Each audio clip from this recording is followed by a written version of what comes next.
Hey y'all, and welcome back to another Photoshop tutorial. My name is Jane Corley with PicVisions, Media Arts and Photography. If it's your first time here, welcome. Every Monday we go over tips, tools, and techniques in order to become a better post-production artist. In today's episode, we are learning all about how to colorize a black and white photo. I traditionally use this technique in photo restorations, but it is really great for colorizing black and white modern-day portraits as well. If you haven't done so already, please do make sure to like this video if you learned something new, subscribe, and ring the bell so you don't miss any new videos that come out every Monday. If you have any questions about this tutorial or don't understand some of the tips and techniques that we're using, please refresh back to some of our previous videos on this playlist, but I'm going to try to go pretty in depth with the time that we have. So we have this wonderful image of a model, and she's just absolutely beautiful, and we are going to go through and colorize this image. So before we do anything in any Photoshop project, I always, and I would suggest that you always as well, duplicate your background layer. If you are having trouble doing that, you can always just right click and duplicate layer, found right here. So once you have your background copy made, we are going to make a slight adjustment to the shadows and the highlights just to make our quick selection, and when we add color to this image, make it a little bit more intriguing and a little bit deeper. So we're going to click on our Levels tab here, and it will pop up this Properties window.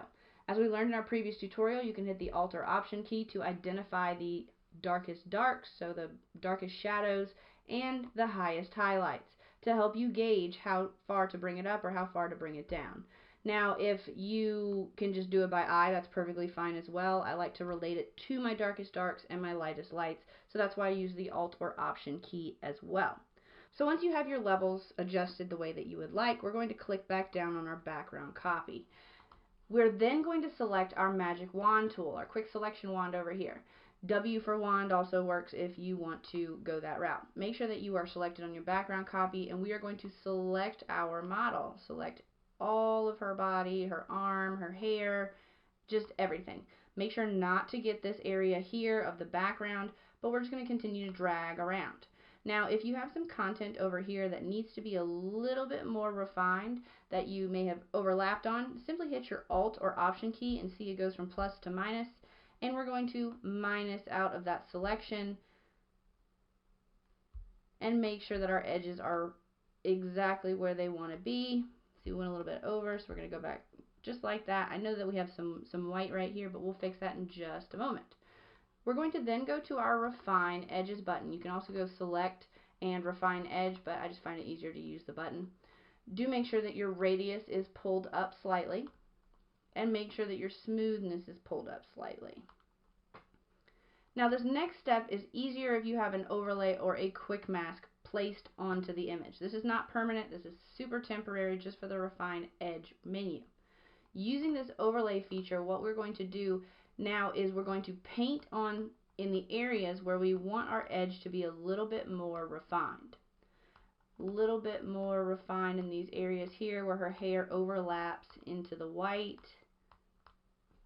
like so, and then you'll see drastic differences here when we're quick selecting out and refining this area over here. And I'll bring it along her jawline and her earlobe under here just to make sure we have it exactly the way we want it. Feel free to be as particular as you like in this area. I don't like that little halo coming around sometimes when I do a quick selection, so I like to just go around the model or go around the subject of the image just to make sure that we have all of it really clean, really crispy, everything is selected the appropriate way. You can choose to remember settings, and this will make it easier a little bit further down the road. So taking one quick look back over your image just to make sure everything is good and your refined edges, and then just simply hit OK. After your quick selection is made, you're going to simply hit Control-Shift-I to invert the selection, or on a Mac it is Command-Shift and the letter I. This will create a quick selection of the background area, which is the area we're going to want to adjust first. I'm going to change this background color to a different color.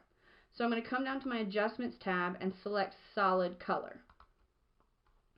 Then simply just pick from your hue picker a color that you would like. I know it looks a little bit intense right now, but we will fix that in just a few moments. Simply hit OK. Then come up to your blending modes here where it says normal, this drop down tab. If you have any questions about blending modes, do refer back to my blending mode video I did previously on this tutorial. You can either do multiply, overlay, or color. Color and overlay essentially do the same thing. Color is just a little bit more user-friendly to beginning Photoshop users who are trying to colorize images. For this one, we're going to do multiply. Multiply will blend that color into the background of the image, making it look organic. Then, using your opacity slider right here, for the opacity of the layer, bring it down until it gets to the point where you're satisfied. That looks pretty good. Then we're going to come up and we're going to do another selection. I'm going to change the color of her shirt this time. So, repeating the same options, we are going to select just her shirt, like so. Do make sure not to get into her face. Bring it down, and we'll fix that in just a minute. And come over to the areas that you're wanting to make the color adjustment to, which is her sweater. Using the Alt or Option key, we're going to deselect in the areas that we wanted to not be affected. In her skin, overlapping on this background area as well, up here. And in her hair, just to make sure it's really, really, really tight around her sweater. And up in here in her eyes area.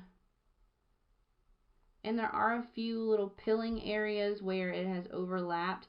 And, you know, in a separate tutorial, we'll kind of go over how to fix those. But for right now, we'll just kind of leave it like that. And you can always come in and do a refine edges on this selection as well. And since I have my mask selected earlier, that's kind of my default right now.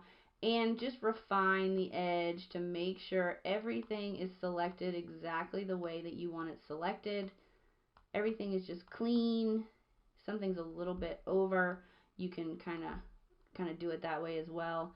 And everything else looks pretty good. So hit OK. It will revert from the mask. And then we're just going to go down to our adjustments, go to solid color, and we're going to select a color for her shirt. I'm going to come down and I'm actually going to do kind of a dark green that's going to contrast with this pastel purple I have here, and simply hit OK. Then we're going to change the blending mode. Instead of to multiply, we're going to do overlay this time. That's going to put an overlay of color in all of the selections that we've made. So, using your opacity slider, bring it down so that it's a nice blended tone. Wonderful. Now we're going to go in and do her skin.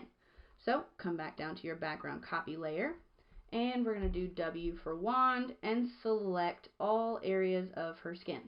Make sure to get these shadowed areas right up next to the sweater area, and just come and bring to her neck and bring to her face all the way up. Then using your Alt or Option key, deselect from areas where you may have gotten a little excited and gone over like so.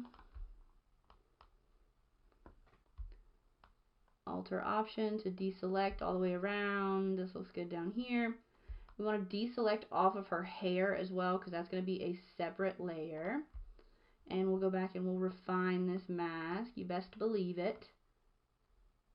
Come up all the way around. Make sure you get the sweater area like so.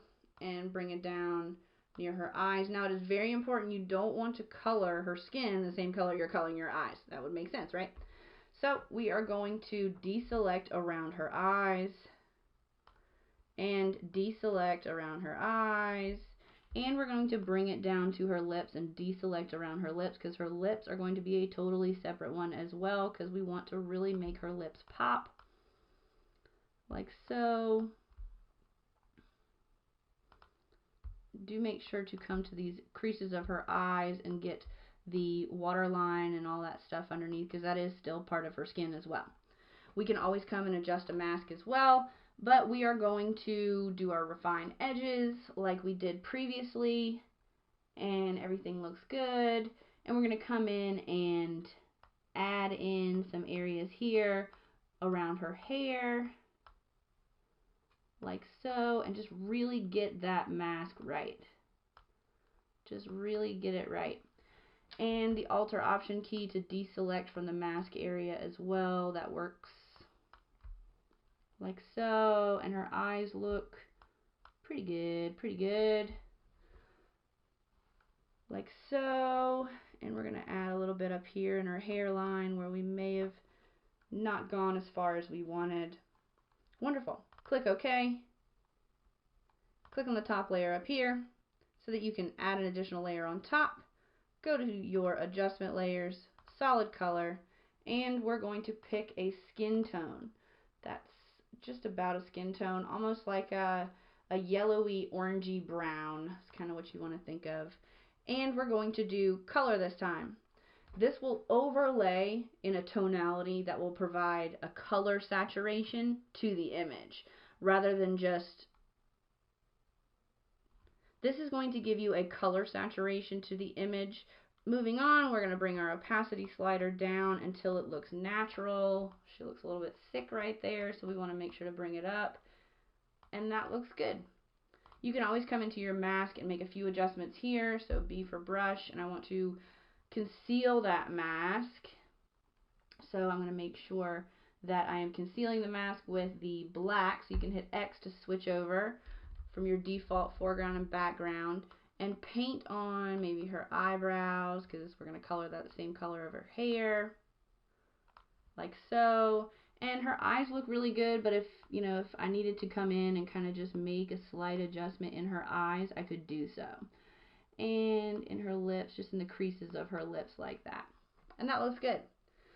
I'm going to come in and reveal the mask underneath. So make sure you're on your white brush, and we're just simply going to paint that color back in to that sweater area on the mask. So make sure you're selected on your mask and just paint that area back in on the sweater area.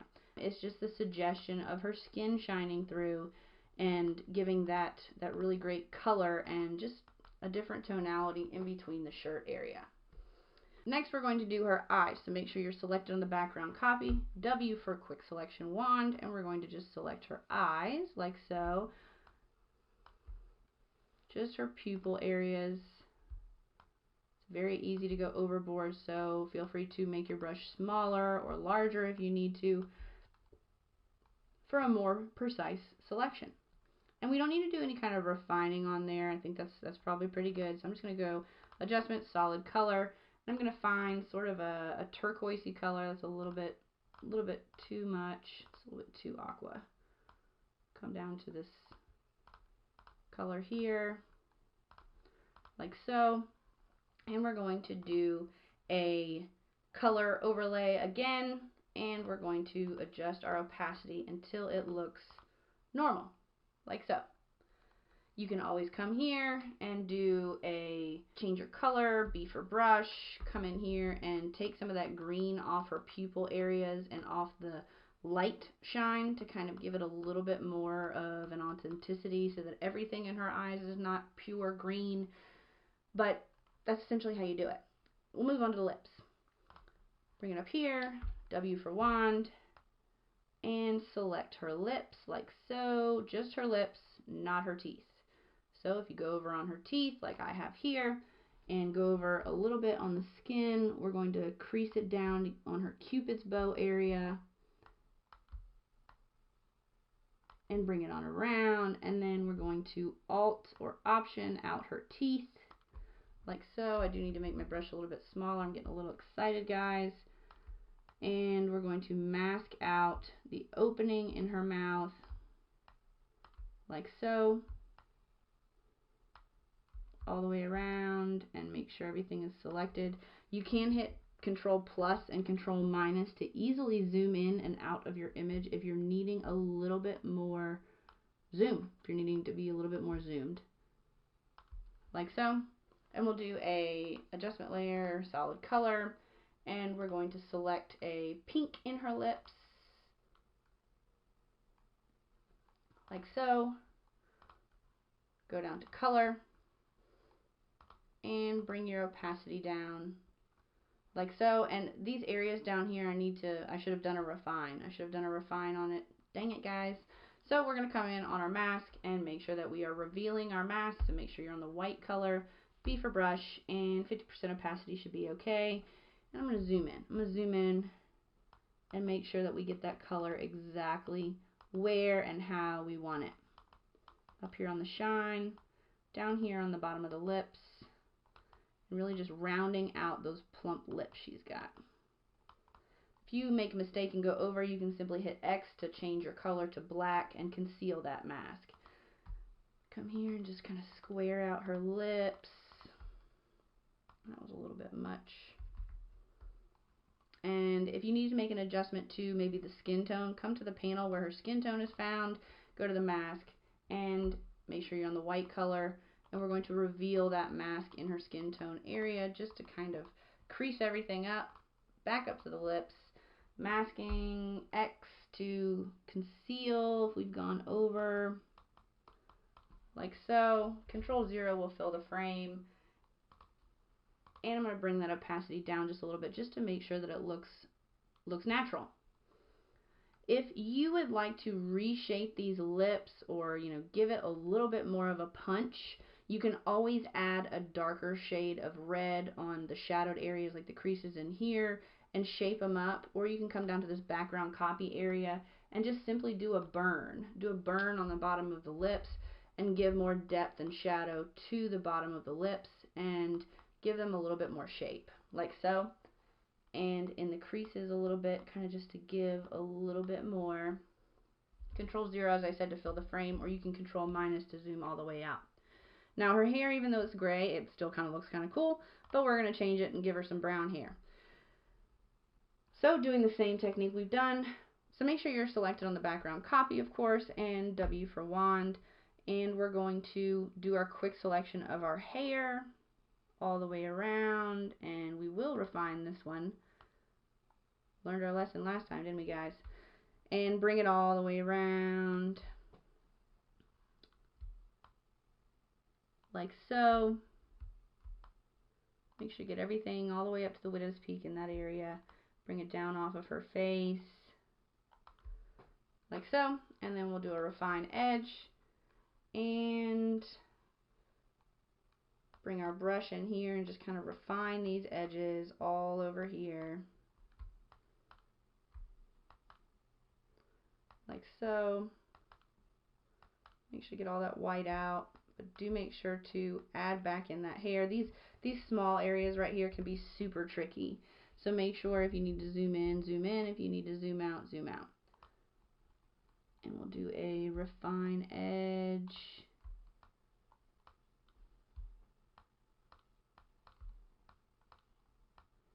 Really colorizing her hair. It's hard in these little wisp ways.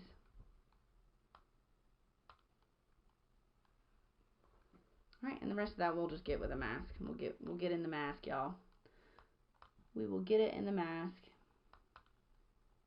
We're going to bring it around the edges just to make sure we have exactly the selection we want made, like so. Alright, and just simply hit OK. And we will do a fill adjustment layer of a solid color, and we're going to select brown. Give her kind of brown black hair to be really contrasty. It looks really good. And hit OK. Change your blending mode. Change your blend option to color, and that gives her really beautiful hair. We'll move our opacity down just a little bit. And then we forgot to do her eyebrows, so what we're going to do is we're going to do that with a mask. Make sure you're on white to reveal, B for brush, and paint in on her eyebrows, like so.